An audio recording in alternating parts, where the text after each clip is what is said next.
This is what started our historic Savannah Foundation. And check out these staircases. These are called open arm staircases, and they served a purpose.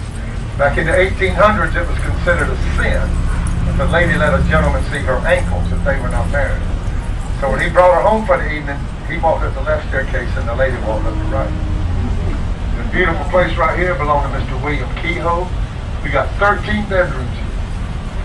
Mr. William Kehoe was an iron worker. Everything you see painted white, this is all iron work. If you notice, the window trim on each floor is a little different.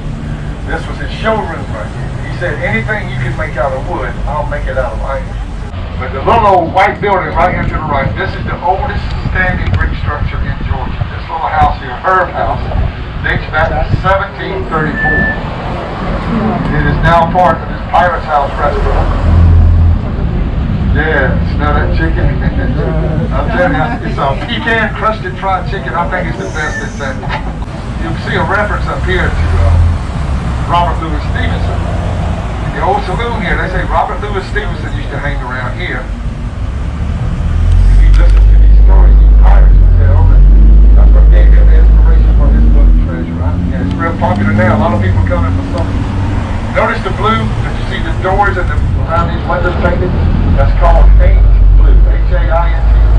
Derived from alt.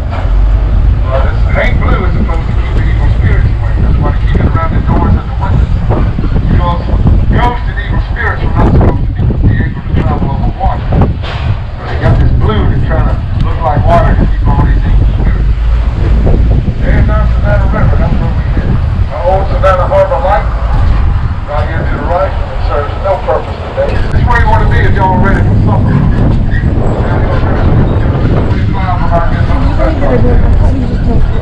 We want y'all to eat local while you're here. Stay away from these. There's a couple of chains down here. Y'all stay away from them. They're going to taste the same when you get home. These old stones here, these stones were ballast stones. They used these to even out the weight of the ship when they were on their way here to pick up these big bales of cotton. They just dumped them off here before they loaded them. We made a lot of good use of it. So we need a good little workout. And walk up and down these steps right here a few times. You got to steep these things on here. That'll give you a good little workout. You can work out all of these pralines. You can work them all up.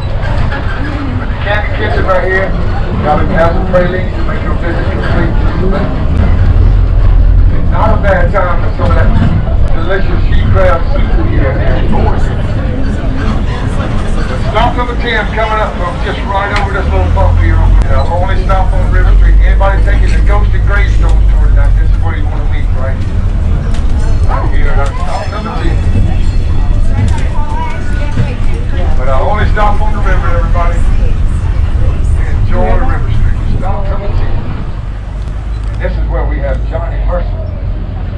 Johnny Mercer, the great lyricist and songwriter, he's leaned up against the fire hydrant over here, reading the newspaper. Johnny Mercer wrote all those great songs like "You Must Have Been a Beautiful Baby," "Accentuate the Positive, Eliminate the Negative." I mean, hooray for Hollywood. Johnny Mercer, Accentuate the quite an Positive. amazing guy. Not only such a great songwriter, he was a good businessman.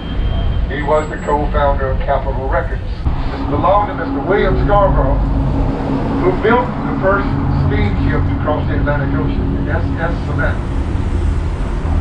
It set sail in May of 1819, would make only 3 trips before it sank. And Mr. Scarborough went broke, lost his house here. This was a schoolhouse for African American children after the Civil War. #1 restaurant, folks. Y'all want to eat first class? Right up here to the right, see the little blue stripe. This is the old Greyhound bus station. This is the Gray. This place is going to be opening up here in any minute. Got the little diner up front here, the formal dining room. This was Shama Bailey, who was the executive chef. Just last year, she was named the best chef in the Southeast. Drawn on that James Beard Foundation Award in Savannah. She was raised very poor here. She had nothing.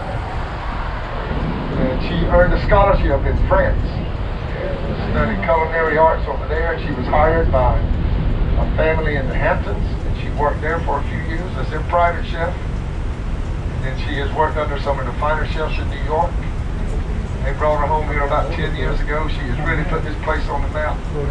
If you get Netflix has a series called The Chef's Table.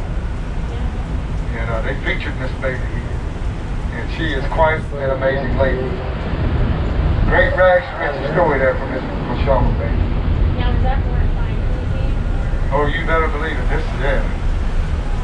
Yeah, I think the ribeye for two is like $130. Something like that. So you can go there. I mean, they should be open for lunch on Sundays. Lunch is really not that. Now, anybody staying at the Thunderbird? The Thunderbird, let me tell you how well they take care of you.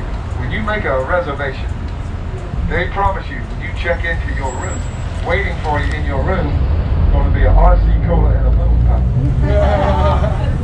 They usually have a sign out front.